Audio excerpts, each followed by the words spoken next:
Hey guys, it's Tizzy time, and welcome to the fifth anniversary, but also the season four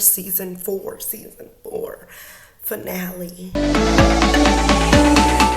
And I did not mean to repeat that many times. It just sounded good, so we're gonna keep it. But welcome, guys. I'm so excited to be doing my last podcast of season four, not forever, never forever, but also been, the consistency, I can't even say words, the consistency of doing it for 5 years. Like, guys, I remember my humble beginnings, just saying in like 2018, like, guys, to my friends, Destiny and Alexis, like, I want to start a podcast, like, guys, like, what should I do? And they were both like very supportive of me starting this podcast. Like, they were my first guests for at least my first like 6 to 8 podcasts. Like, they were on every episode and we would just get into it and I loved it. But also they would borrow the mic for me when I would forget to go get it at the library. They would take it out. And like, it's just so funny, 5 years later sounds so much further down the line. I mean, 5 years later sounds crazy, but thankful because 5 years later means I've been doing something I love consistently for the past 5 years, and I am super thankful for it. Regardless of the support I get, regardless of the support I don't get, regardless of me telling everybody like, come be on a podcast and nobody getting on, or me telling people I don't want them to be on a podcast and they're like, I want to be on a podcast. I just want to say that I'm just grateful that, I can keep pushing. Because like a lot of people, especially in like the toxic podcast climate right now, a lot of people will, support. What is the point, shit tell? Like, I have to get to the point because I'm not even trying to figure out what the point here is. But and this is me trying to like get stuff done on the fly, last minute as usual. But the point I'm making is in this about the support, the non-support, etc. The main point is I get up every day and still do it. I mean, if 0 people listen, if 1,000,000 people listen, I'm just supportive of people who support me. So I just want to say thank you to everybody who has consistently listened over the past 5 years, or even if it was the past 5 months, 5 days, or, if you were one of my original guests and you just, have been following it since. I just want to say thank you to you guys because, believe it or not, you guys pushing and listening to it, downloading it, saying you want to be a guest, just, even reposting stories on Instagram. I just want to say, like, I really appreciate you guys.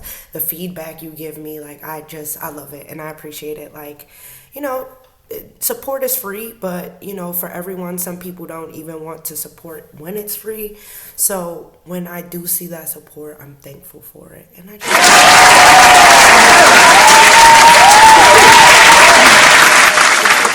yeah, I am. But no, you're so kind. Thank you, everybody. But yeah, let's get into it because I don't want to ramble and rant, even though that's what you guys say you like because it feels like you're on FaceTime with me. But sometimes we got to get to the point. We can't rant all the time. So, life updates. Life is going well. Just living an entrepreneurship dream, but also working a 9 to 5. So that's fun. And I've gotten into a new industry, so I'm learning a lot about that. It's really fun. And there's no limit to my madness. Like, I'm always trying to learn new things, excel in new things. I mean, I'm an Aries, I'm an overachiever. But besides being an Aries, let's not even put it to astrology. I'm a Richardson. Hello, Rich is in the name. Son of Richard, son of Rich. No, I'm just kidding. But, just if you even know me personally, besides any lineage or genealogy or any star signs and moon signs, everybody who knows me knows I go hard and I love being passionate. And, I put my foot in everything I do, even if I'm not consistent. Somebody's gonna call me out for that. Like, girl, you got so much on that plate, but you picking at everything. You're not eating at one thing. You eating a little bit of everything when you should be eating a lot of one thing. But yeah, life is going swimmingly, and I'm thankful for everything. And I know in the next 2 to 3 years, I'll be on Forbes. You heard it here first. Yeah, so, just trying to work and do what I need to do, not only for the Chantizzy Podcast, but many of you know I also have a social media agency I'm trying to start called 90 Degree Digital, trying to work with some clients, but also push a few friends and family members to get to that entrepreneurship or entrepreneurial side, have that spirit. So I'm working on it, but, we'll get there. Do I have any other life updates? Nope, I'm just me, just trying to be the best at everything. But also, I'm trying to make my mama proud, trying to push generational wealth, trying to vacation every 6 months versus every year, trying to do something big. And that's the goal at the end of the day. And, if you're in my way, I'm going to push you out my way. I don't need to have any distractions. Just work, work, work, work, work. And consistency. Have to be consistent. But also just talking about spirituality, I feel like in my chapter, in this chapter in my life, I feel like me and my relationship with God and my religion has gotten a lot bit stronger. I definitely have been being tested for sure, and my faith has been being tested. But on a serious note, I just feel like I've been getting closer to God, and God has just been showing me the way and has been answering my prayers very consistently, just showing me that, very similar to him, I have to be consistent, but just showing me what shouldn't be in my way, what should be in my way, and just leading me on the path I'm supposed to be on. So just trying to push a lot more of my faith out. And I finally got on to Christian Reels / Christian Talk. And if you guys are not on Spiritual Talk, let me not say Spiritual Talk, because that's totally different from Christian Talk. But if you guys are not on Christian Talk, please get a video or have somebody send you a video, like it, engage with it, so they could start showing you a lot more of it, because that's hilarious. I mean, I feel like I laugh more and do a matter-of-factly knowledge, or have a matter-of-factly knowledge, should I say, when I read stuff about Peter and Paul, or when Jesus sees certain things and it has those little popular sounds under it. It's just gold. And yeah, it also shows that you don't have to be so worldly to be funny or to achieve your dreams. And that kind of pivots me into what I've been seeing alongside chasing your dreams and faith. There was this lady, I don't remember her name, but I can always tag it in the bio or the blurb, I should say, synopsis, summary, whatever you want to call it. I'm a woman of synonyms. But it's this lady who does marketing, and within her doing marketing, she realized that she needs to be more faith driven in her marketing, and she actually started doing more marketing based in the religion industry, the Christian industry, and it's been a lot more fruitful for her than it has been in the worldly community. And I feel like that should be a lesson to those who are spiritually inclined, or those who may not know what that looks like already, or want to know. But there's so many ways God can put you in favor of what you want, and that kind of pushed me to keep fighting and keep doing what I love, even when I feel down or depressed, or don't feel like I'm giving my 100% in it. Everything doesn't have to be worldly, or your industry may not even be worldly. You may be being patient and waiting from your riches and your popularity or your following, or for example, and it's supposed to come from the religious side or the spiritual side more so than the secular and worldly side. And that makes me a lot more patient in what I'm going after, because we may rush as people and be like, I want this God, I want that God, and God is like, girl, I got so much better for you. Just relax.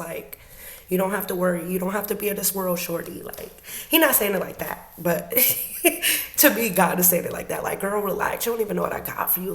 You fiending to be over here, and that's not even where I want you. That's not even where you're supposed to be. So hold it down, and you praying on this G-Wagon. I'm about to get you this Aston Martin. So, patience is a virtue. That's what, my faith and, increasing my faith has taught me. And I wrote this down in my notes to discuss, but a biblical quote that has been on my mind. And it's sad because I don't have one. It's so sad. I should have been looking for this before I even started recording, but I get not sprinkle of Jesus, but you guys remember that. But the Bible app sends me like words of the day, quotes of the day. And today's word of the day, which I think definitely applies, is casting all your care upon him, for he careth for you. And as First Peter, excuse me, verse 5, section 7. I'm so bad at like, no, it is it chapter 5, verses 5 to 7? Is it Peter book 1? Or I'm quoting it wrong, but it's 1 Peter 5 to 7, okay? So if you go in your Bible King James Version and look at Peter and go to 5, First Peter's, you will find the verse I'm talking about. But I think it definitely applies because, God and Jesus, they really look out for us as their children, as their, faithful servants. I'm just quoting the Bible. I'm not trying to, because, a lot of black people be getting into it like, God went and put us through slavery. And listen, okay, if you read the Bible, if you read the freaking Bible, God put the Israelites through so much worse. Okay, so let us back up for a little bit. I need y'all to go reread Genesis, reread Matthew, reread a few books because it definitely applies. But anyway, as I was saying, if you go to that verse, you will be able to see what it says. And I feel like God and Jesus look over us a lot. So I feel like if you place, basically casting all your care upon him. And when I hear that, I basically think of putting your trust in Jesus, putting your all into Jesus. Not will basically make him care for you. God cares for you. Jesus cares for you regardless, But what it says is if you trust in him, he will basically push your dreams, or basically push you in the direction you need to be or are closer to be to him and his word. So I feel like that applies. That's pretty, not funny that it applies because God's word applies when you least expect it. But I just think it's funny that it applies here. And I love that. So I will take that for the quote of the day. But yeah, since we're talking about faith and religion, this is like a horrible segue because now I'm talking about the worldly things and what was going on. But I would love to discuss the Met Gala really quick before I get into today's topic, which I will drum roll down the line, but the Met Gala looks. So first and foremost, can I just say Rihanna and ASAP served. Rihanna looked so good. I mean, come on. Those lashes on the shades. What a hack. I want to steal that this summer. Like literally, definitely have to start putting lashes on my frames. Because lashes are irritating when you wear glasses. So I think that was really cool. ASAP was alongside her. I really liked his look. I really liked the streetwear meets Scottish culture look. And he did a pretty good job. And look at mom and dad. They're so cute, right? Who else looked really good? Who slayed? Oh, Anne Hathaway, Princess Mia of Genovia. I mean, Anne Hathaway is timeless. She never misses. I love Anne.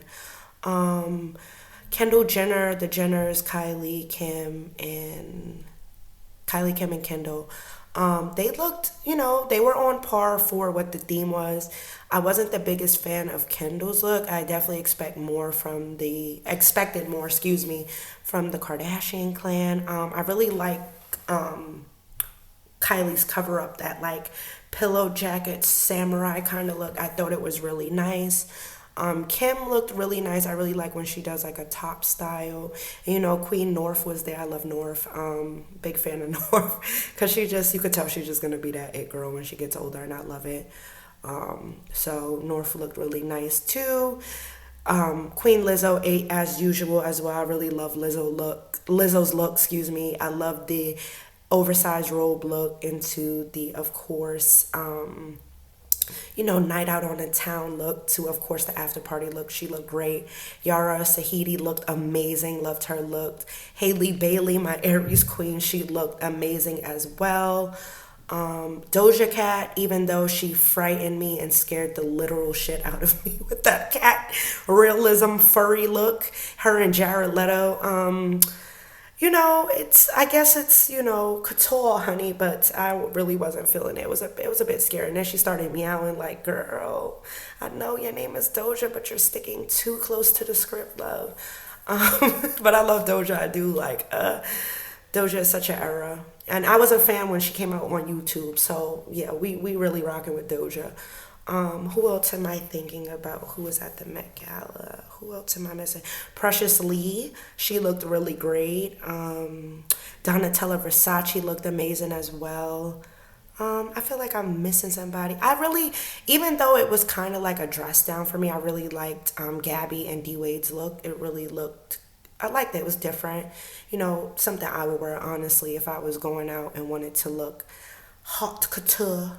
Who else was there that looked really nice? I like Jenna Ortega's look. Tiana Taylor slayed, and I love that she stayed true to theme. She really paid an ode to Karl Lagerfeld, and it looked great. I feel like I'm missing some people. Whoever came in with the creative director of Balmain, Olivier Rousteing, I forgot his name, but who had basically the tail with the Karl Lagerfeld on it. That was a great look as well. I'm trying to think. I feel like I'm missing so many people that I didn't get. Ultimately, I feel like I went over everybody. Everybody ultimately looked great. It gave couture very much. But I was really sad I didn't get to see Queen Bee at the festivities. Didn't get to see Zendaya. Didn't get to see Nicki Minaj. Oh my gosh, I almost forgot. I love Cardi's look too. How can I forget about Cardi? I love like the 1960s Austin Powers hair kind of look, like the flower power look. And I love, what I really love more than her second look, even though I love the dress, maybe it just the whole look together, I don't know, I felt like something was off. But that first look she did, oh my gosh, I think she was wearing pink, and I think I forgot who made the dress, but I think Cardi looked amazing in that first look. Oh my gosh, the second look she killed too, but I just feel like maybe the hair was too big. I don't know, it was something. But you know, I didn't get to see a lot of our faves there, and it kind of broke my heart. We also didn't get to see Offset with Cardi. Like, is it a solo invite? Like, where's Offset? We missed you. Because I love her and Offset together. I think they have such like a chemistry, and I love seeing them on camera, like real husband, wife, mom, and dad. I love it. I'm trying to think who else should have been there that wasn't there. I don't even know. I feel like there's a few people who Miss Wintour has to invite that they didn't.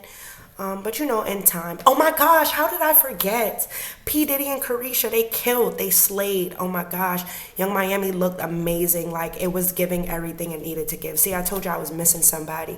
And I really like Diddy's look. I really like the ruffles and lace kind of look. And somebody had quoted that if they did ruffles and lace as a man, they would do it like Diddy. And he really gave like a hyper masculine / I'm king of the court look with that black lace and like floral or ruffle design. He looked great. Everybody ultimately looked really nice. And I look forward to the Met Gala every year because I really love to see the looks. Maybe one year I can be a correspondent. Anna, hit me up. But I would really love to, like, you know, do a little interview or two. And you know who else looked really nice? And I keep coming back to you know who else because it keeps popping in my head. But Penelope Cruz looked great. And so did Salma Hayek. I mean, oh my gosh, I really love anything Salma Hayek does. She's like that aunt. Like, you know, like I had Auntie Salma. Like, she killed. I really loved all the looks. But pushing into, of course, hyper fashion and ultimately looking for a look, or, you know, trying to maintain a look, or, you know, be with the masses, and not be with the masses, but be with the 1% and try to look elite. That ties into today's topic, which is, drum roll please, mental health. And I kind of, I don't want to sound serious and I don't want to laugh, but, you know, it's something that is really important and something that we as people need to be willing to discuss. So, I want to tie it into, of course, still talking about trendy things. Well, not really trendy, but trendy as far as like what's happening now or what's current in the news. And what happened, I don't know if a lot of you guys know, but a young man was just killed on the New York City subway after being put in a chokehold for 15 minutes by an Army vet. And first and foremost, I just want to give a moment of silence to that family who had to lose someone, unfortunately, and then I'll go into what I wanted to speak about. So, moment of silence. praying for the family right now.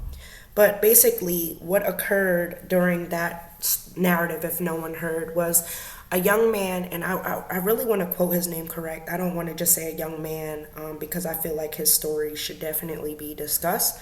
But basically, a young man, his name was Jordan Neely, was choked to death after getting on a subway and complaining about being hungry and tired and, just ultimately having to fight poverty and homelessness in New York City. During this time, they said that he had, mental health issues. He had been fighting it for some time, but a lot of people that know Jordan Neely used to be a street performer in New York. So a couple years ago, he used to be, of course, one of the acts rather on 42nd Street or in the subway. And, he found some popularity and fame from that. But of course, like life hits everybody. Life hit Jordan pretty hard, I'm assuming. And, of course, when life hits, it's a lot for some people, and for others, it can be, easy. But we still have to have grace when, discussing people's traumas or, their season or their challenges at the moment. So basically what happened was that Jordan Neely and a 24-year-old Marine vet named Daniel Penny were on an F train in Lower Manhattan when Jordan got onto the car of the train and basically started screaming, like I said, about being hungry and homelessness, just frustration within that.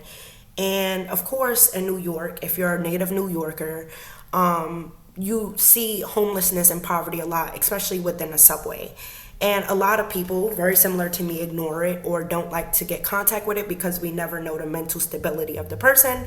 So, due to what I'm hearing through news and news sources, are that Jordan began to get a little disruptive, and ultimately a few passengers or strap hangers were fearful of their life. So one thing led to another, and it led to the Marine veteran Daniel Penny putting Jordan Neely in a chokehold. Unfortunately, that chokehold was held for 15 minutes, and he unfortunately passed away. Reports came in earlier this week, and the medical examiner said he died by homicide through to, of course, a choked airway. Unfortunately, two New York natives' lives are about to change due to social issues that we as people are not beyond understanding, but beyond comprehending to find the ideal assistance for. So like I stated earlier before telling the story, Jordan Neely, based on family accounts and news sources, he faced mental health instability. He had mental health issues. And very similarly to Jordan, so did the Marine vet, of earlier reports that said the Marine vet also had mental health issues. So it poses the question for me, not only as someone who has their own, battles with mental health, as we all do as human beings, whether we address it or not, or whether we know or not. But very similar to me and other people in this world who have mental health issues or may have, may deal with those mental health issues, resources or proper help wasn't issued at the time. And unfortunately, it led to one man losing his life and another man possibly losing his as well. Me personally, as a person, I don't think jail is rehab. Regardless of the stigma of what occurs, whether that be assault, whether that be murder, I feel like jails in America, especially with the background and the stigma of being or selling black men, for lack of a better term, into a private industrial complex, I'm not the biggest fan of, jail or prisons or the prison industry. However, when we feel like we as civilians can take matters into our own hands and not only put hands on someone else, but try to become a solution for a problem that we don't comprehend or don't ultimately know, or even battle ourselves, but we don't have the proper resources, I feel like that was wrong on the end of the strap hangers. Ultimately, we as people, me personally, I am very good with an eye of knowing when it's time to go or when it's time to of course, cut myself from that situation. And unfortunately, in New York, that's a stigma we have to face, but it's a stigma that saved a lot of lives, right? Just ultimately minding our business. Could Jordan Neely's life could have been spared if people mind their business? Absolutely. But in the same instance, as far as the strap hangers go, They could have thought their life was in danger. So it's a sad situation all around, but it's also very disgusting because New York has had a stigma with mental health since I've been a kid, and I'm almost 30. So I just feel like we as New Yorkers, we as New York State, we as the Department of Social Services, Department of Health, whatever have you, whoever is, the resources or the people who tend aid or give aid to those with mental health issues, where was the aid and resources then? And more so to his family as well. Why weren't they helped? Or if they were being helped, what is the overload that they may have faced dealing with someone who has mental health issues? You guys ponder on that because I don't even have the questions for that. The answers for that. None of us do. But it ties into my question of the day today, which is, how do we in our community, because Jordan Neely was a black man, unfortunately. Not unfortunate that he was black, but it's unfortunate that another black man had to, of course, get his life taken too soon by the deflection of the government and the deflection of society. But more importantly, the question I have before I get railroaded, because I'm very passionate about that topic, before I get railroaded, what sources or what aid do you feel can aid people with mental health issues? And what does mental health ultimately look like, right? Is depression a person crying, or is depression a person smiling? What stigmas differentiate mental instability or mental health issues? What ultimately is mental health, and how do we know if our mental health is declining or if it's inclining? And hopefully today I can answer a few of these questions on my own personal experience with mental health, but also answering some questions that you guys sent me in or some prompts you had me go forward to talk about today. So, of course, the first topic of the mental health debate, of course, is the stigma of mental health. And what I understand as a black woman, because I can only speak from my experience, right? As a black woman, I feel like we always have to be strong. I feel like that's a stigma that's put on black women. We have to be strong. We have to put people on our backs, whether that be the black man, whether that be the white woman, whether that be the white man, what have you. For centuries, black women are told to be strong. Black women are told not to be angry. Black women are only supposed to have two emotions, and that's strength and happiness. And why I say happiness as a feeling, even though we may not feel it, is because we're just supposed to be happy. We're never allowed to be angry. We're not allowed to show discomfort. Hell, we're not even allowed to be loud, because when we're loud and really passionate about something, it orchestrates or is communicated as anger. And I feel like that's the stigma I received as a black woman. Or when I'm excited about something or really happy or having a good time with my friends, instead of being looked at as like a woman who is drunk or a woman who is enjoying herself a little too heavily or versus mildly, I'm looked at as for lack of a better term, stereotypical Shaniqua and her friends, which ultimately is not what we want to be looked at, correct? So that's just a stigma we have as black women. But where the stigma, ties into mental health is anyone asking a black woman how they feel about having to hold the whole world on their back? How does it feel as a black woman to have to go to school, have to be a mother, have to be a wife? Like, let's discuss the stigmas that are on about black women on social media. I can tell you the first stigma right now. We are on welfare. We are only baby carriers. We're single mothers. We're ghetto ratchet queens. These are just things we see on platforms like TikTok, Instagram. I mean, come on. Every time we defend something in our nature or we're talking about the black experience, we're being told we're victims. We're being told that, everybody goes through something. We're being told if we just work hard, we won't have to face certain racial identities or racial issues that we may face now. And it's like, how can we get this feedback when we're the highest rate in graduating women? How can we get this feedback when we're the highest rate of entrepreneurs for the past 3 years? How are we getting a stigma when we're becoming the highest demographic in homeowners and realty? and home ownership. How are we getting these stigmas alongside working hard, and why do we get these stigmas? Why are we being told we're bougie when we want to wear designer and look good? Why are we being called hood rats when we want to save our money and ultimately want to go to Rainbow and other stores? Why is the stigma,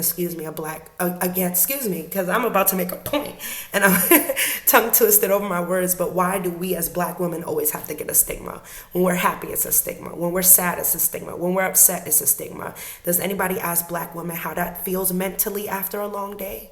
We have to be the caregivers, and we have been for generations. Let's push it back to days when we were in chattel slavery. We were the mammies. We were, God forbid, well, not even God forbid, because it's true, we were losing our babies to skinning and alligator bait. We were cooking. We were tending to not only the homes we had to maintain amongst the field, but tending to our master's home as well. Fast forward, let's say 50, 60 years, when we're on the front lines alongside our men at the civil rights movement. When do Black women get a break? When do we get to be unauthentically happy? When do we get to push and not have, a million eyes looking at us, not only from our own community, but outside communities as well? Why are we the standard? Why do we have to be under the microscope? And that's just a stigma I face as a Black woman.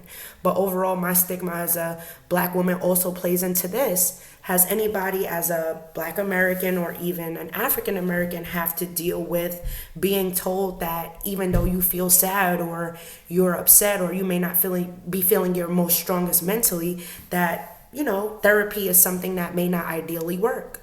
Or, talking to God is first before going to heal yourself. Should it be deeper than a moment? Why do we have that stigma in the community? Why is when a child is communicating or crying out for help, it's either looked at as disrespectful or something is wrong with your child to the point of, disownment or banishment? A lot of things I've seen in the Black community when someone is facing a stigma, and this is not all true, this is just, my experience. I'm sure there are Black people who are okay with having mentally ill or, say, for example, autistic children, but that's a stigma in the community too. My personal experience, I remember I was a young kid and the doctor said I may suffer from ADHD. At the time, that was something that was unheard of.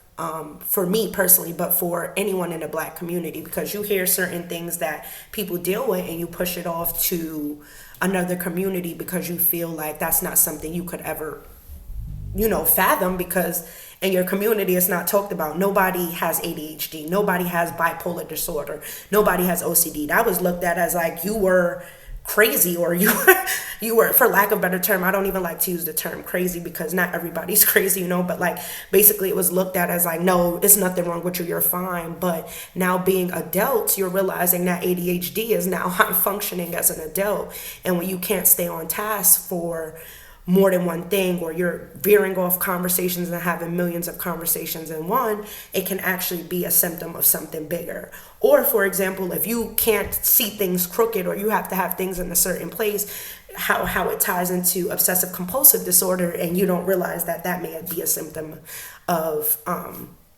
course, OCD. But then there's even deeper stigmas. Now there's borderline personality disorder, there's schizophrenia, there's deeper developments or deeper disorders that people don't talk about.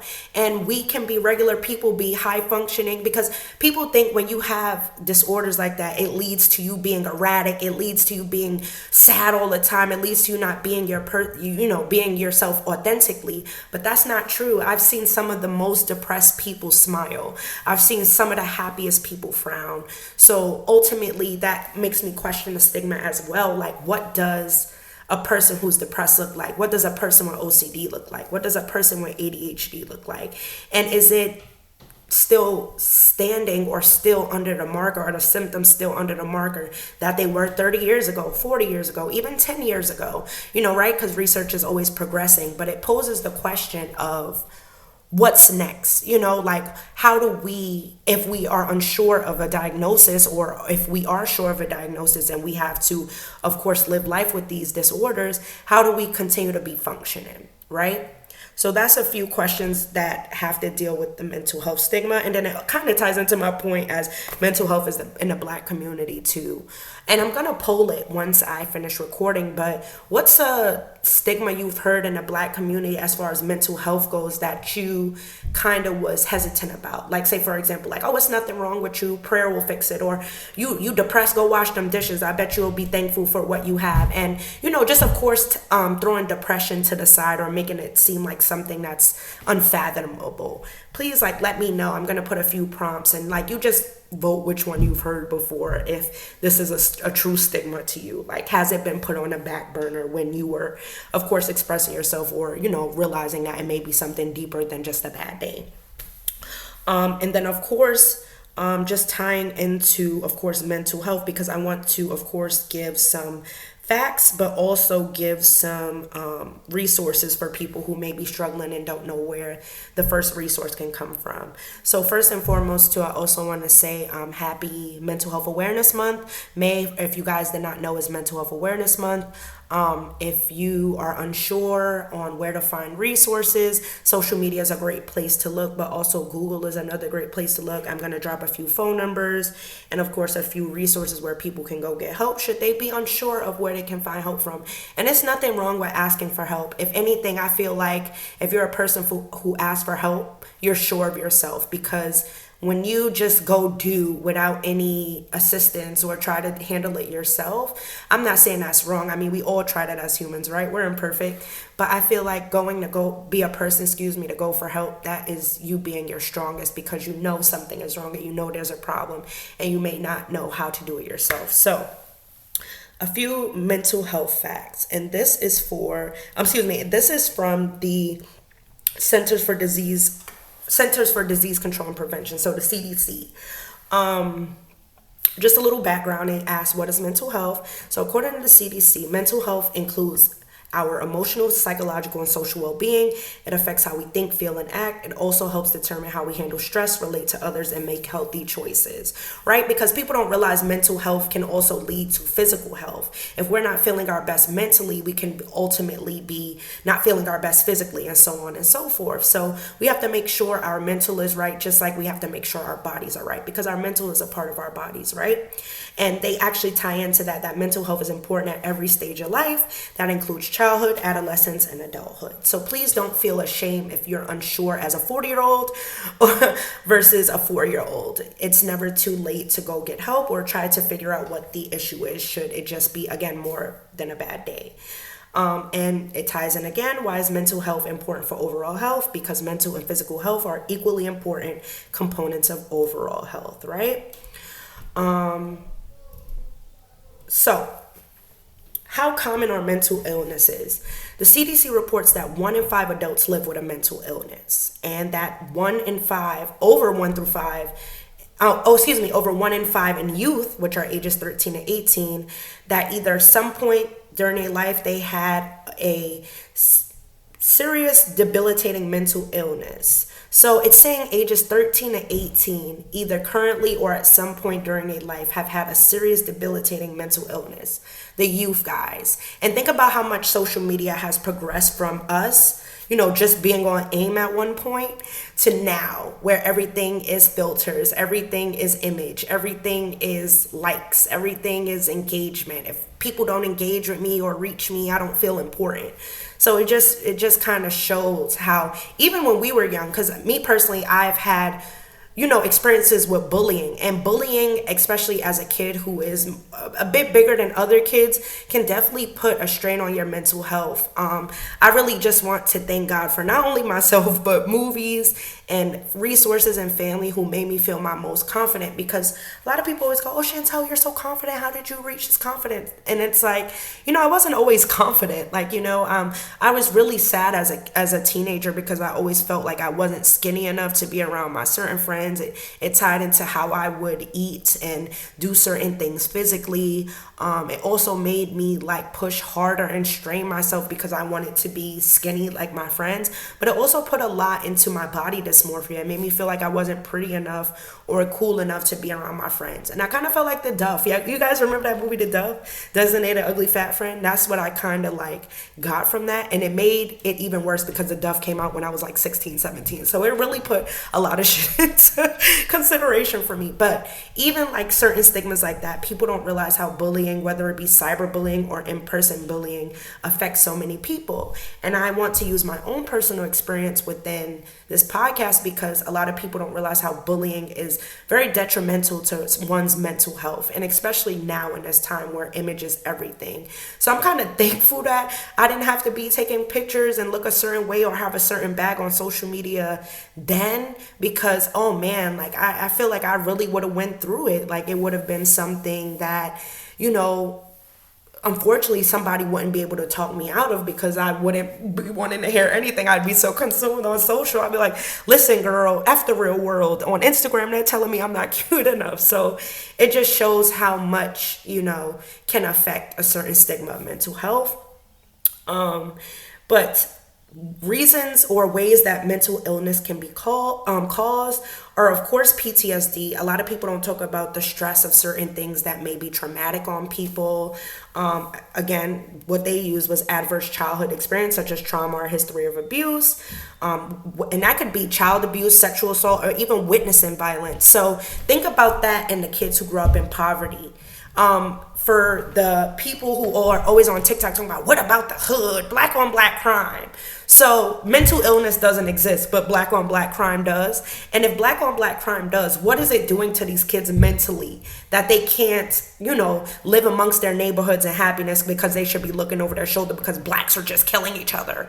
And I didn't mean to do that voice, but you know, that's how they be talking on TikTok. But ask yourself what experience that young kids in the hood are experiencing, whether that be a fight or having to fight to get out of that environment, or just, God forbid, seeing someone get shot or unalived in front of their face, someone get assaulted in front of their face. What does that do to that child's mental? You know what I'm saying? So it's just like a lot of contradictory, counterproductive arguments that I'm trying to show the contradictory nature in. But this is what causes mental illness. Then, of course, biological factors, chemical imbalances of the brain, drugs and alcohol are a big factor as well. Yes, drugs and alcohol. And then, of course, feelings of loneliness or isolation. I mean, as a person who hasn't had moments where they feel super lonely? I mean, we all do, you know. That's what, for me, music is for, or a good Netflix binge. But for some people, loneliness can be, it doesn't even have to be just sitting home alone. Loneliness could be in a room full of people but feeling alone, you know. So just certain stigmas that we have to look out for. And those were a few facts on mental health, but resources for mental health. And I hope they don't start looking at my browser and being like, girl, is everything okay? Because they will. And I found out that for New York example, because I'm going to click them first, the benefits they have at the New York, the website newyork.gov, is that they have many behavioral health services. Excuse me, I'm about to say sciences. Behavioral health services. And what's great about New York is that they do allow insurance to cover a lot of these behavioral health services. And then, of course, they also have platforms such as CHAMP, which is the Community Health Access to Addiction and Mental Health Care Project, of course, which is done through a health insurance ombudsman program. And then, of course, they have other training or virtual trainings that the health department offers, whether for community members or healthcare workers. And, of course, additional resources that they but let consumers know, or users of the internet know, that they have the Legal Action Center, which provides education, support, and free legal services for people living in New York who have addiction disorders. They have the Community Service Society, who help New Yorkers keep, and make better use of their health insurance. Of course, they have the New York State Office of the Attorney General Healthcare Bureau, the New York State Office of Mental Health Parity Enforcement, and then, of course, the Kennedy Forum, which is a nonprofit organization that has developed education resources and guides to educate consumers about their rights. So they do have a few resources for people living in New York, which is great. And I love that. And they also give a few publications that people can access themselves to learn more about what mental health looks like, which I think is amazing. And then, of course, we have to boogie on over to the National Institute of Mental Health. Of course, they have the Suicide and Crisis Hotline, which you can call or text 988. Of course, they also have a text chat as well. So depending on which option you need to use for help or resources, you have those. Then of course they have the Veterans Crisis Hotline for those dealing with of course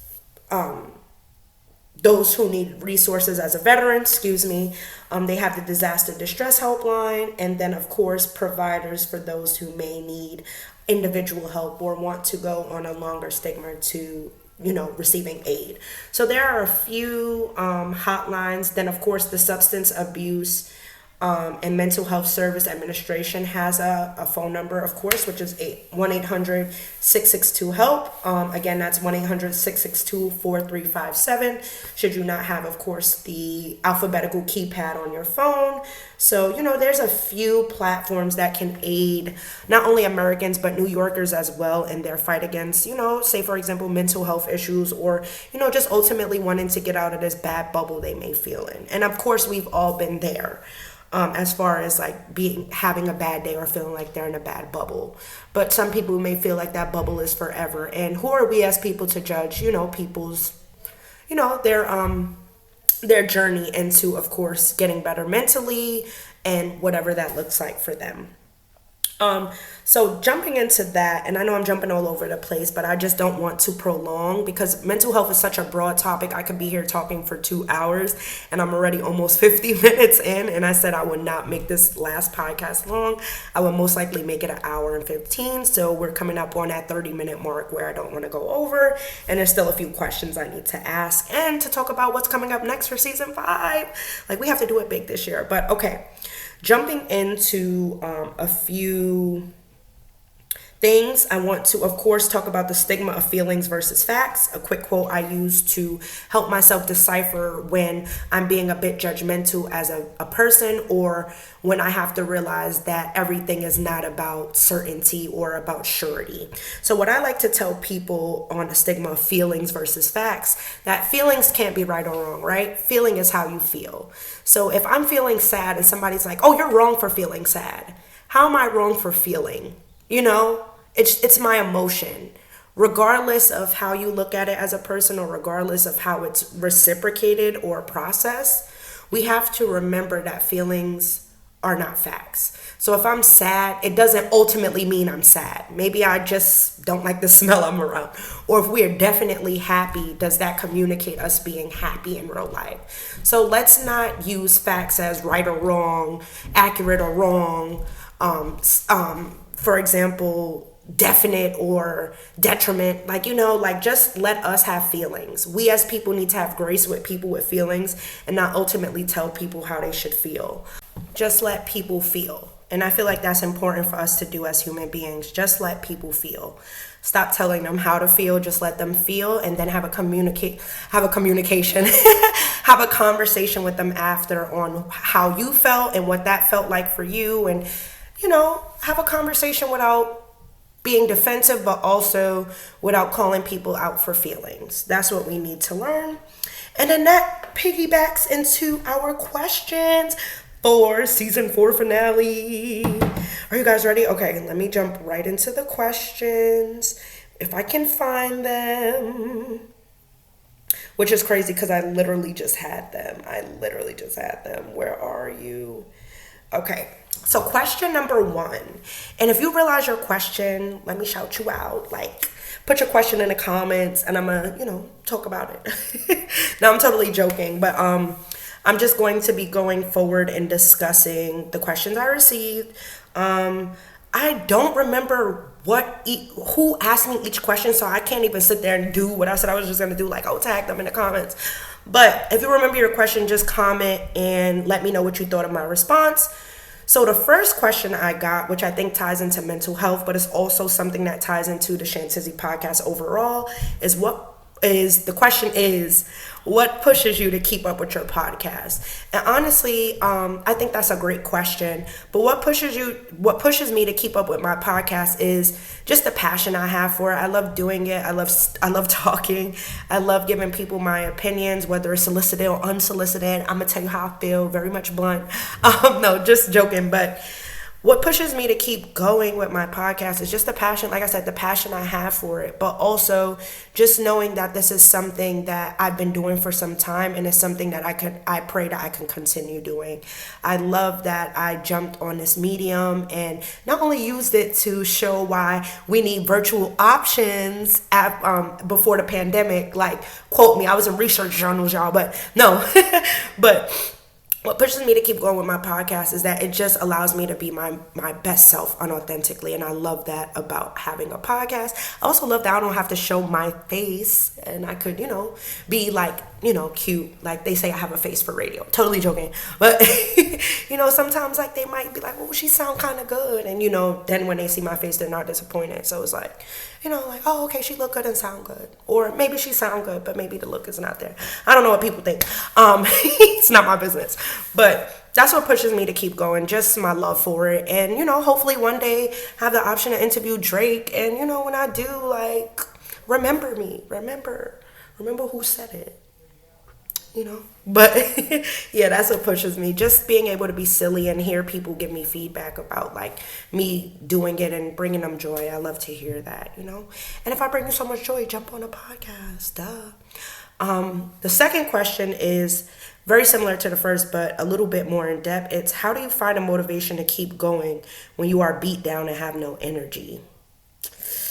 Ooh, that's a great question. Honestly, I'm not consistent, so I'm not even going to say I find motivation. I guess my motivation is not wanting to be stagnant, and just knowing that I want so much for myself that it pushes me to do the things I love a little bit harder. Because, hey, why not get money off of something I love to do versus getting money off of something I'm doing just for money, right?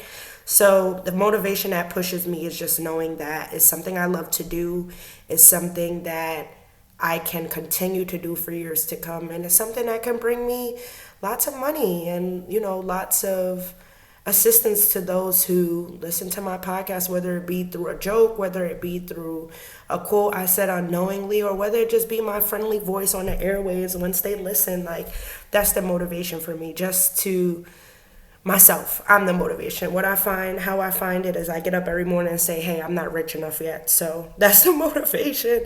And when I'm beat down and I have no energy, honestly, that's been a feeling that's been recurring since I'm still not rich yet. So I guess that when I'm beat down and have no energy, that's when I'm most lively, because I feel like, hey, I'm beat down and have no energy because I'm not where I need to be. So I need to get the hell up and work on it. So yeah. And then the third question I got was, why is life so hard? That's a really great question, but it's also very vague. But it's a great question because it's like a vague, in-depth question.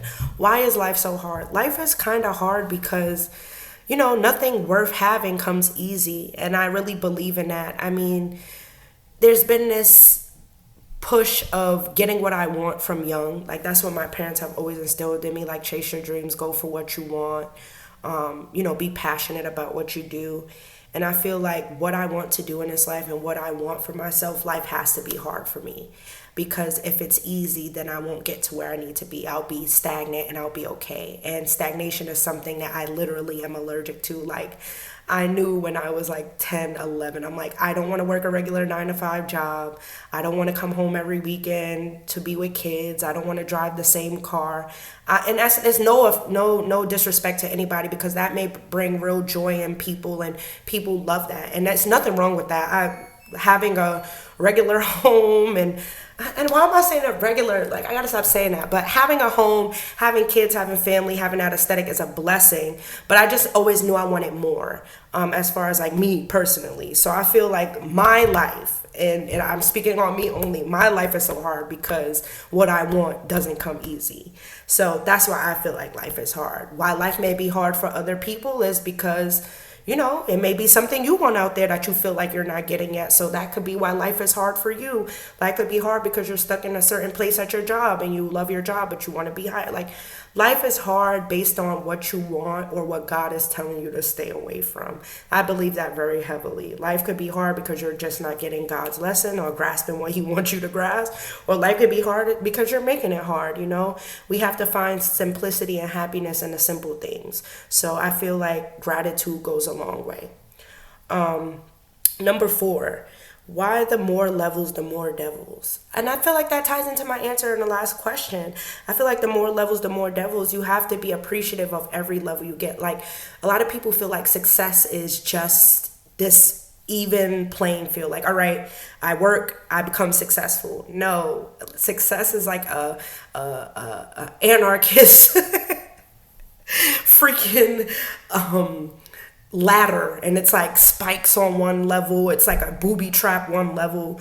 I feel like the life gets harder when you're supposed to be more appreciative. I feel like the higher you go and the more that is attacking you is because you're on your right path. You need to be doing what you need to do, and that's why the devil is trying to sway you, or people are trying to persuade you from not doing it. I mean, think about it. If there's 90 million other people trying to get a piece of cake, you think those 89 million other people are going to make it easy for you? You know what I'm saying? So it's like, look at God's protection for you as the same way. Like, if He's not if it's so hard for you to go get that piece of cake, maybe it's not meant for you to have that cake.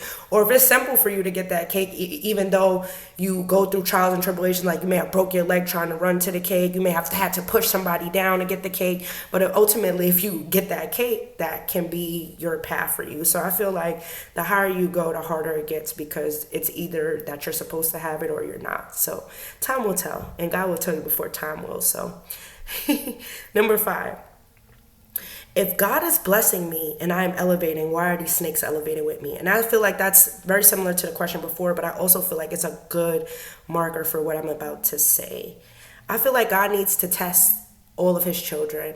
If God gave us everything that we needed to have, or we wanted per se, like, let's go for our own, our own knowledge. If we get everything God gives us, what's the point of praising Him? What's the point of thanking Him?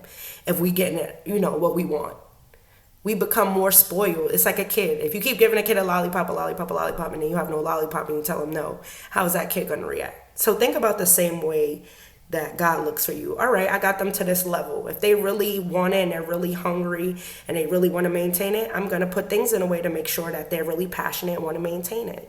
You get what I'm saying? Like, fight for it. So that's why I look at it like that. God is basically telling you to fight for it. And my last question, before I get into some prompts that people kind of like commented more so than in question form, we can go into that. But the last question is, what do you do to maintain or improve your mental health? So right now, what I do to maintain my mental health or improve it is just, of course, be gracious and be grateful for the small things, but also be grateful for life. Like, I'm so appreciative I get to get up every morning and breathe breath into my lungs, walk, blink my eyes, be able to jump on a phone. Like, two of the most things I feel like are underrated in this life is waking up in the morning and being able to be full body and moving, but also driving and getting where you need to go. And I feel like those are two important very things that people are not thankful for enough. Like, I get up every morning and just thank God. And I'm gonna be honest, sometimes I forget, sometimes I'll jump on my phone first. I'm like, oh my gosh, I'm so sorry, God. Like, thank you for waking me up this morning. But one thing I will always do is thank God for waking me up, thank God for allowing me to lay down in my bed, but also thanking God for getting me from one place to the other. And I feel like that maintains my mental health, just being able to be thankful for the small things. But also, I love doing makeup. Makeup kind of started as like my piece, but I'm not doing makeup as much these days. So I feel like what's really been improving my mental health or pushing me to be a lot more happier or comfortable in my current situation is vlogging, doing what I do for Tizzy Talks, 90 Degree Digital, my marketing platform, but also the podcast. I feel like just doing what I'm passionate about has been keeping me very happy and very interested in what I do. So I'm very thankful for that. And then I'm also about to jump on skincare. I be seeing the skincare girlies and the Amazon ordering girlies just, revamping a room on a Tuesday, doing a whole skincare routine, 10-step, program an hour after they got in from the club. And that kind of inspired me. Like, girl, I should have clear skin and a $20 air fryer too, air frying in bed. But those are some things I would like to explore, excuse me. But also what I wanted to get into is getting into the essence of, what was I just about to say? It wasn't vlogging. It wasn't influencer. I forgot what I was going to say. Shopping, yes. So I feel like doing shopping days have been what has been maintaining. I love to shop. I love to spend money. But that has always, retail therapy has always been something that helps me. I'm actually going retail therapy in tomorrow, so that works for me. So yeah, those were the questions. I hope I answered to the best of my ability from my point of view. I'm not a doctor yet. So please don't quote anything I said as, factual. That's just my opinion. And then of course, the next question is, it's more of a suggestion. And I got this from someone after I asked them if there was anything they wanted to hear. And I thought it was something that was definitely something that we needed to discuss as people and as employers or employees. But mental health is such a strong stigma in our demographic and in our community. The person asked, why don't we talk about how jobs should be considerate of calling out when we don't feel our most strong mentally? And I thought that was a great idea. I feel like employees should have personal days alongside PTO, like I would say a week of personal time that they can use for when they're not feeling their strongest, or when they feel like they are getting into something, say for example, God forbid you're getting evicted, God forbid you're going through a situation with your partner, God forbid you're getting divorced, God forbid your kid is sick, just any of these issues. God forbid that's not taken, not say it's not taken, but say, for example, it's taking the biggest toll on you.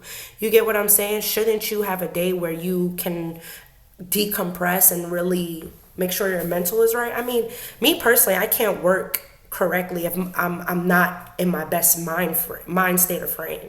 So I feel like employers should know that too. But, ultimately, America's all about consumerism. So if you selling, they buying. I don't care if you upset, depressed, sad, happy, go lucky, whatever you are. Money got to keep moving. But I definitely think that's something employers should think about in the long run, how we as people can go forward and start including some personal days. And then I want to close off the mental health topic with an affirmation that someone sent over to me. And I thought it was a great affirmation, especially something that is not too hard on a person or puts pressure on a person or strives to talk in affirmations in a future tense versus a present tense. And I thought this affirmation was great for a present tense, because a lot of times we use affirmations for our future to reflect to deflect our past, but we don't talk enough about present affirmations.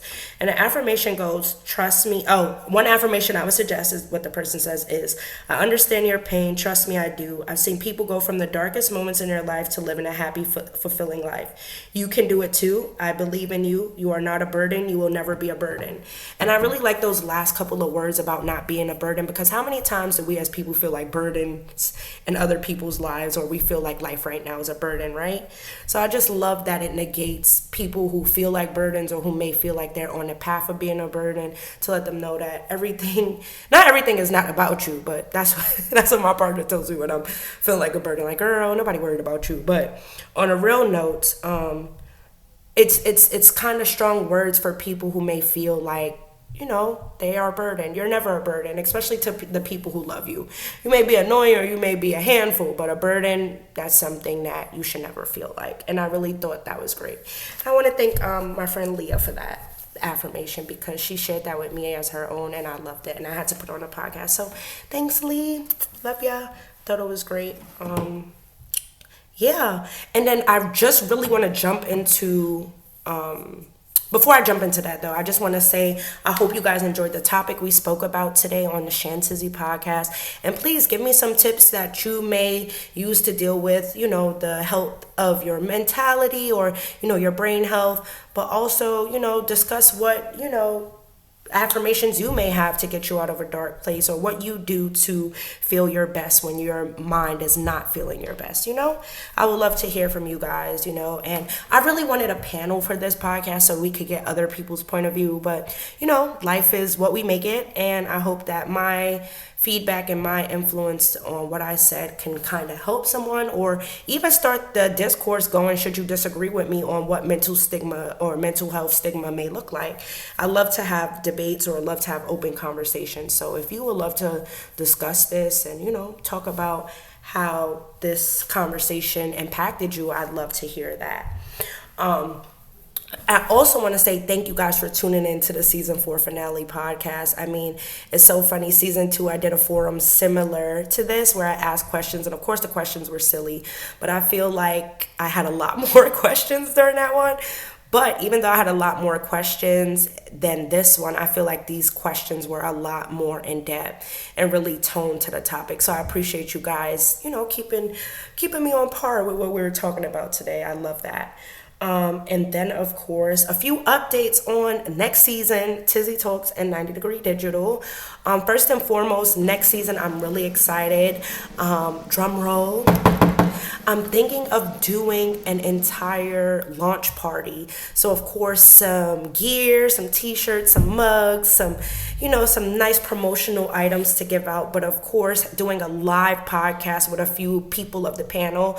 I don't know if I'm going to do an open invite before setting up the event or just pulling people from the crowd. We'll see. And, of course, debating some, of course, hot topics. But, of course, getting perspective from a few other people. So, I'm really excited about that. I haven't chose a date yet, but it definitely will be held this fall. So please mark your calendars and keep your availability open, because I'm only going to ask once. Okay? Support is free, guys. But yes, that's what I'm doing on the end of season 5, and I'm really excited about that. But also with my marketing agency, 90 Degree Digital, I am holding a class tomorrow. Should anyone be interested, I'm only inviting 8 to 10 people. I want it to be very small and intimate, but basically how you can be successful as a consumer online, and that includes content creation, branding, strategy, digital marketing, communications, copywriting, and more. It's a really in-depth class, and I'm charging a small fee. Like, I'm giving at least almost $1,000 to $2,000 worth of information for $100 for 2 classes this week and 2 weeks from now on May 20th. So if you're interested, DM me, hit us up on email at contact@90 Degree Digital. And I definitely think it would be fruitful for all my entrepreneur friends who are out there trying to either start a business or trying to increase their brand awareness, or even go forward and have a logistic or a logistic strategy for their for any campaigns or any branding or any say for example strategy, which ultimately is for their business, brand, product, or service. So that's really exciting. Full transparency, nobody has joined yet, but it's okay. Starbucks got denied 52 times before it became this huge thing where they're making pup cups. So I'm going to take my chances, just keep working hard and be consistent, and eventually it'll be sold out with millions of people. So one day, we're patient. And then last but not least, Tizzy Talks. So I've been doing a lot more reels on my platform than interviewing, and it's kind of sad. It is sad. I should be more consistent with Tizzy Talks. But I'm really excited. If you are interested in being interviewed, please DM me, follow me on Instagram or on Twitter at Tizzy Talks. I'm also on TikTok under Tizzy Talks. That's TIZZYTLKS. No A in the talks, just TLKS. But I am looking for people to interview. I also will be going out this summer and focusing a lot more on Tizzy Talks, doing a lot of street interviews, a lot of boardwalk interviews, etc. So if you're out there and you're interested and you see me and you want to do a quick interview, please do not be shy. Come up to me and let's make this money. Let's be YouTube famous. There's people out there asking if jewelry is real. I'm trying to see what your dream is and how we could support that. Come on, y'all. But really excited about those things. And I'm really excited. And I'm also thinking of doing for 90 Degree Digital a mixer for, of course, brand ambassadors, for influencers, for entrepreneurs very soon. I think that'll be more in the winter, but I'm going to do like a small event where I have a networking event where a bunch of creatives in New York can get together and of course network, like a mixer. So I'm really excited for that as well. And if you're interested in of course being a guest at this mixer, please DM me. If you're interested in even going forward and helping me with this mixer, I would love it. I'm really excited about some upcoming things we have for Tizzy Talks, the Chantizzy Podcast, and 90 Degree Digital. Y'all, like, it's really going up this year. Like, that's all I'm gonna say. I'm not gonna do too much talking, no long talk like Drake says. So I'm just really excited for you guys to see, and that's exactly what I want to do, is show versus talk. Let's be of service. Let's not try to be seen. And yeah, I'm really excited about that. And that's ultimately it. I hope you guys enjoyed the season 4 finale. We will be back very soon. I'm about to take a really, not long, but a healthy hiatus until season 5. But the only reason I'm taking a hiatus is because I want this to be perfect. I want this to be streamlined. I want it to be concise. I want it to be consistent. I want it to be something that breaks me from the mold of looking like others. And I have to work and I have to strategize. So I just want to say thank you to you guys for supporting me for the past 5 years. Thank you for not only being consistent in my journey alongside me, but also pushing me to record when I didn't want to or didn't feel like this was going anywhere. And that, I'm just really humble for that. And I'm not gonna cry. I said I wasn't gonna be emotional, but I really do appreciate you guys so much. You have no clue. And with that, a goodbye, not even a goodbye, a see you later, because I don't like goodbyes. Goodbyes are too definite. A see you later to season 4, 3, 2, and 1. And a hello to season 5 coming this fall, which I will do the release date very soon, so you guys stay tuned for that. And yeah, just make sure you guys are catching up on all the episodes. I'm on every platform, literally. I'm on iHeartRadio, I'm on Spotify, I'm on Amazon Radio, I'm on Apple Podcasts. So there's no excuse to say, oh, I didn't hear it, Chantel. Yes, you did. Get on the freaking apps and listen. It's only an hour of your time, damn it. Like, come on. But I'm really excited. And again, thank you guys. And I bid you guys adieu, farewell, adios, goodbye, later. Appreciate you guys. Bye.